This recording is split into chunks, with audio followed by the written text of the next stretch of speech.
Déjà, pour commencer, de façon générale, vous faites un excellent premier quart, vous menez de 20 points, et vous prenez un sévère 16-2 en début de seconde mi-temps. Comment on peut expliquer deux départs aussi différents? Je n'ai pas d'explication, honnêtement. Voilà, nous on fait le yo-yo. Alors je m'accorde que j'ai des jeunes joueurs, c'est pas ça le niveau. C'est pas ça le niveau. On leur remet la tête sous l'eau très rapidement dans le premier carton et on le sent. Et on le sent. Et voilà, sauf qu'à un moment donné, on se voit trop. Alors, évidemment qu'il y a une réaction de Nancy, à un moment donné, mais évidemment. Mais nous, je sais pas quand on alors on se voit trop beau. Et le deuxième et troisième carton, c'est catastrophique. Catastrophique. On prend 56 points en deux cartons. Donc ça m'irrite énormément. Le yo, et même dans le quatrième carton, à un moment donné, on prend 5 points d'avance, 74-69, il me semble. Et là, on se prend un 12-1. Donc le yo-yo. Voilà. Après, sur la fin de match, début de prolongation, on a 4 ou 5 tirs ouverts à 3 points qui sont bien amenés. Après, c'est le basket, on les loupe. Ça, c'est. Voilà, on n'a pas été adroit à ce moment-là. Voilà. Mais bon, je ne sais pas s'il y a faute sur la dernière action. Je sais pas. Mais bon, c'est un petit miracle quand même. Je dis pas pas que les garçons l'ont pas. C'est pas mérité. Je pense que Nancy l'a mérité aussi. Au moins, on y a cru jusqu'au bout, tout. On ne peut pas se désunir, on ne peut pas changer de trajectoire, de fil de direction comme ça. Après, ils ont le droit d'être bons en face. Tyron a été très bon d'ailleurs. Voilà. Mais non, c'est pas ça le haut niveau. Et quand on veut atteindre le haut niveau, ce n'est pas ça. J'avais posé la question sur Tyron, le regard sur son match, il fait un très gros match, il joue presque 40 minutes, il met près de 25 points. Oui. Prend des rebonds. Ton regard sur sa performance. Tyron te connaît, voilà, il a su faire part de ses émotions. Et puis, bon, ça fait un petit moment que je regarde beaucoup les matchs et je vois toute l'évolution. Quelquefois, quand on est le nez dans le guidon avec lui, on ne voit pas l'évolution qu'il a eue. Et quand je vois maintenant le jouer avec Nancy, je vois toute l'évolution de joueur qu'il a eu ici, quoi. Où il est passé de MVP de championnat, Pro B, scoreur, requin de base, je veux dire, à marquer des points. Et aujourd'hui, c'est une formidable croix de transmission pour cette équipe-là, où tu as un axe 1-5 qui est très fort. Voilà. Et lui, il arrive à trouver ses moments, à faire jouer les autres, à transférer les ballons. Des trucs qui ne se voient pas dans les stats. Et là, je vois encore globalement tout ce qu'il a appris ici. Donc il fait une bonne saison. En plus, je pense que c'est un cadre qui lui va bien. Je pense que c'est un cadre qui va bien parce qu'on a des manières de faire avec Sylvain qui sont complètement différentes. Et aujourd'hui, à son âge, il y a beaucoup de liberté dans le jeu à Nancy et je pense qu'il s'y retrouve aujourd'hui par rapport à ça. Donc je sais qu'il va faire une bonne saison et que voilà, il aurait pu nous faire, il nous a fait très mal ce soir, mais c'est le Tyron que je connais et puis je sais qu'il a envie de prouver. Voilà, voilà, c'est un compétiteur né et je sais qu'il voulait pas. Il y a 2 dates dans son calendrier, c'était ça et puis match retour, bien évidemment. Mais voilà, c'est.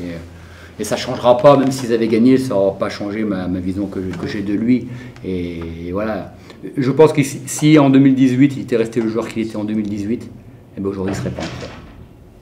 Voilà. Aujourd'hui, il a 35 ans, il n'a pas toujours les jambes de 20 ans, mais il connaît le jeu aujourd'hui. Donc voilà. Donc ça me fait chier d'avoir appris ça. Mais bon, voilà. Non, je peux dire que du positif. Dernière question, bon, après ce petit miracle, forcément, bon, si ça tourne de l'autre côté, c'est pas du tout la même chose, mais à la fin, elle contraste cette victoire, sachant qu'on arrive sur un mois de novembre très chargé, avec notamment des déplacements sur les parquets des 3 gros de cette ligue. Donc ouais, c'est un match qui va compter avant ce mois de novembre très chargé. Oui. Il va compter, c'est sûr, hein, ça vaut 2 points. Comme a dit Tim, à la fin de la saison, on comptera les victoires et les défaites, peu importe comment elles sont arrivées ou advenues. Donc oui, elle compte, voilà, non, c'est bien. Voilà. Aujourd'hui, on est à 5-4. Globalement, c'est comme si on était tout gagné à domicile, tout perdu à l'extérieur. On a suréquilibré les choses, on est 3 victoires de suite. Et surtout, j'ai l'impression qu'on a une marge de progression qui est énorme. Voilà, qu'on arrête de faire ce yo-yo à la con, qu'on arrête de penser à je sais pas quoi quand on a des points d'avance. On sait quel est notre fil directeur, notamment dans l'intensité défensive, ce qu'on doit y faire pour trouver après des petites options offensives. Sauf qu'on a perdu le fil complètement. Alors bon, j'ai des jeunes joueurs, ok, mais je ne vais pas le dire toute la saison. Et à mon avis, quand on est des jeunes joueurs et qu'on va atteindre le plus haut niveau, ça c'est le haut niveau, c'est la constance. Voilà. Donc ouais, ça fait bizarre parce qu'on gagne après un petit miracle, après prolongation. Et on peut pas être. Je vais pas être content si, parce que tu as 2 points. Parce que la victoire, on ne peut pas être content du contenu, on ne peut pas être content de ce qu'on a fait. Voilà. Ouais, parce qu'il y a encore beaucoup de boulot pour gommer ces trous d'air, puisque oui, mais les 5 rencontres de novembre... Oui, de la concentration, de l'écoute, savoir que dans nos moments faibles, sur quoi il faut se baser pour revenir sur un moment fort. On ne peut pas être que sur des moments forts tout le match. Il y a forcément des moments forts, des moments faibles. Des moments faibles, c'est sur quoi se recentrer tous ensemble. Et là, à un moment donné, on s'est complètement désunis. Et que face à cette équipe de Nancy, eux, même si c'était à -20, ils ne se sont pas désunis. On n'a pas senti que ça partait dans tous les sens, et que des mecs d'expérience comme Tyren, Mason qui fait une superbe saison, ou Mono, voilà, ils sont restés, ils sont revenus petit à petit, et même quand ils sont passés devant, on ne les a pas vus exploser dans tous les... Voilà, ils sont restés. Voilà, après, il y a les dernières actions. Voilà, je pense que... Ça, c'est l'expérience pour vous? Ouais, un petit peu, ouais. L'expérience, la dynamique... Parce que bon, il y a clairement, je sais pas, il doit y avoir 5-6 ans de moyenne d'âge de différence. Oui, et puis la dynamique aussi. Ils font un super début de saison, Nancy. Ils étaient à 5-2, c'est ça? Ouais, c'est ça. 5-2, 5-2.